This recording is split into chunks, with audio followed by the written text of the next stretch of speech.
आपके पास भी आजकल स्काइप के ऊपर पुलिस के आईडी से कोई कॉल्स आ रही है जहां पर वो आपसे आपकी पर्सनल इन्फॉर्मेशन या पैसों की डिमांड कर रहे हैं, तो इस वीडियो को पूरा देखिए क्योंकि आज मैं आपको बताने वाली हूँ इस नए लेटेस्ट स्कैम के बारे में जो कि है डिजिटल अरेस्ट स्कैम। लगभग 2000 से भी ज्यादा कंप्लेंट्स इस डिजिटल अरेस्ट स्कैम के नाम पर ऑलरेडी पिछले साल में ही आ चुकी हैं, जहां पर स्कैमर्स ने लोगों से लाखों रुपए लूट लिया है इस स्कैम के नाम पर। इसलिए आपको इससे सावधान रहना और इसके बारे में पूरी जानकारी होना बहुत जरूरी है। तो इस स्कैम में फ्रॉड करने वाले लोग अक्सर अपने आप को पुलिस की आईडी स्काइप पर बनाकर या फिर सीबीआई, एनसीबी या फिर आरबीआई या ईडी की आईडी से बनाकर अपने आप को स्काइप से आपको कॉल करते हैं और वो आपको स्काइप की वीडियो कॉल पर बुलाते हैं और ये कहते हैं कि आपका नाम किसी इलीगल एक्टिविटी में आया है या फिर आपकी आईडी ऐसे किसी फ्रॉड के केस में इन्वॉल्व हुई है। इससे बचने के लिए आपको एक इंटेरोगेशन करनी पड़ेगी जिसके लिए आपको स्काइप के वीडियो कॉल पे आना पड़ेगा। वो आपको बहुत ज्यादा अरेस्ट की धमकी देकर धमकाते हैं और ये कहते हैं कि अगर आप वीडियो कॉल पर नहीं आए तो वो आपको अरेस्ट कर लेंगे। और इसे ही डिजिटल अरेस्ट स्कैम कहा जा रहा है, जहां पर आजकल बहुत सारे लोगों को ऐसे फ्रॉड में ऑलरेडी फंसाया जा चुका है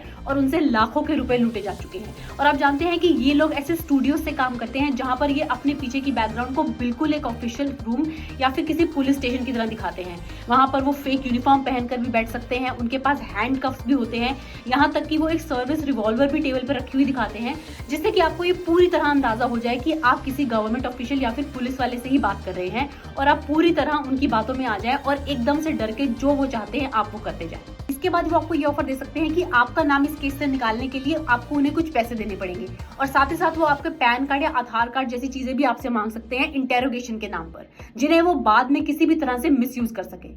इन स्कैमर्स का सिर्फ एक ही मकसद है, आपको पूरी तरह डराना, धमकाना, ट्रैप में फंसाना और फिर उसके बाद जितना हो सके आपसे उतने पैसे एक्सट्रैक्ट करना। लेकिन अब अच्छी चीज ये है कि पुलिस और साइबर क्राइम डिपार्टमेंट मिलकर इस पर काम कर रहे हैं और गवर्नमेंट ने भी माइक्रोसॉफ्ट के साथ मिलकर लगभग 1000 से ज्यादा स्काइप की आईडीज ब्लॉक करी हैं। ऐसे सिम कार्ड, फोन नंबर्स और बैंक अकाउंट्स को भी ब्लॉक किया है जो ऐसे स्कैम को करने में यूज हो रहे थे। लेकिन सबसे ज्यादा इंपॉर्टेंट ये चीज है कि आपको अपनी सेफ्टी खुद ही करनी होगी और इसके लिए आपको कुछ चीजें हैं जो ऐसे कॉल्स आने पर आपको ध्यान रखनी है, जिससे कि आप ये आइडेंटिफाई कर पाए कि ये कॉल्स किसी स्कैमर की है या फिर कोई जेन्युइन कॉल। ऐसी किसी भी तरह की कॉल जो कि आपको किसी पुलिस के डिपार्टमेंट से या फिर किसी और गवर्नमेंट के ऑफिशियल से आती है, तो आपको उनकी बेझिझक होकर ऑफिशियल आइडेंटिफिकेशन चेक करनी है। आप उनसे उनका बैच नंबर, आईडी नंबर ये सब लेकर वेरीफाई करिए। आप क्रॉस चेक कर सकते हैं उस जगह के नंबर पर कॉल करके कि ऐसे किसी बैच नंबर या आईडी का कोई ऑफिसर यहाँ पे है या नहीं है। एंड सबसे इंपॉर्टेंट इन्फॉर्मेशन जो आपको पता होनी चाहिए वो ये कि ऐसे किसी भी तरह की इंटेरोगेशन या फिर कोई स्टेटमेंट रिकॉर्ड करनी हो, फिर चाहे वो वीडियो कॉल पे ही क्यों ना हो, Indian code of criminal procedure ये कहता है कि ऐसे ऑफिसर्स के पास आपके लिए एक अपीयरेंस का नोटिस जरूर होना चाहिए। अगर उनके पास वो नोटिस नहीं है तो वो आपकी इंटेरोगेशन या कोई स्टेटमेंट रिकॉर्ड नहीं कर सकते। और अगर आप एक फीमेल है और ऐसे किसी भी पुलिस ऑफिसर की या कोई गवर्नमेंट ऑफिशियल की आपके पास इंटेरोगेशन के लिए कॉल आती है, तो आप उनसे एक फीमेल ऑफिसर की उस कॉल पर प्रेजेंट होने की डिमांड कर सकते हैं, क्योंकि रियल पुलिस स्टेशन या फिर रियल गवर्नमेंट ऑफिशियल्स को ये रूल अच्छी तरह पता है और वो इसे इग्नोर बिल्कुल नहीं कर सकते हैं। और अगर वो ऐसा करने में समर्थ नहीं होते हैं तो आप वो कॉल को तुरंत ही डिस्कनेक्ट कर दीजिए। और एक इंपॉर्टेंट टिप जिससे आप एकदम से ये पता लगा सकते हैं कि ये कोई स्कैमर की कॉल है या कोई जेन्युइन कॉल, इसके लिए जैसे ही बात किसी रिकॉर्डेड कॉन्वर्सेशन की स्टेज पर पहुंचती है, वहां पर आप उस इंसान से ये कह सकते हैं कि आप इस कॉल को अपने साइड से रिकॉर्ड करने वाले हैं ताकि आपके पास भी इसका प्रूफ रहे। एंड ट्रस्ट मी, अगर वो एक स्कैमर है तो वो तुरंत ही उस कॉल को डिस्कनेक्ट करके भाग जाएगा। ऐसे कॉल्स पे कोई पुलिस ऑफिसर या फिर कोई गवर्नमेंट का ऑफिशियल आपसे आपकी कॉन्फिडेंशियल और सेंसिटिव डिटेल्स मांगता है, जैसे कि पैन कार्ड, आधार कार्ड या फिर आपके बैंक की डिटेल्स,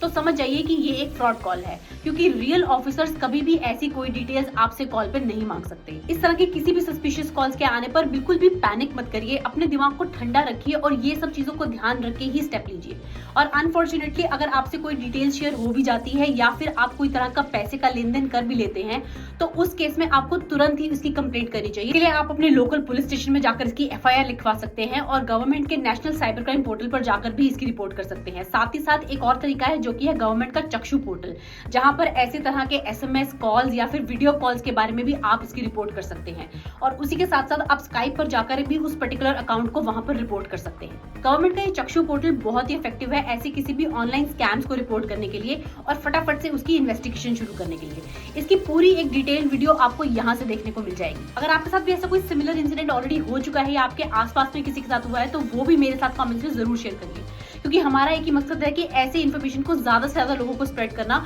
और उन्हें ऐसे फ्रॉड से बचाना। हम लाखों लोगों तक ये पहुंचा चुके हैं और अब बारी है करोड़ों लोगों को इससे सेव करने की। So let's join this fight together against the fraud.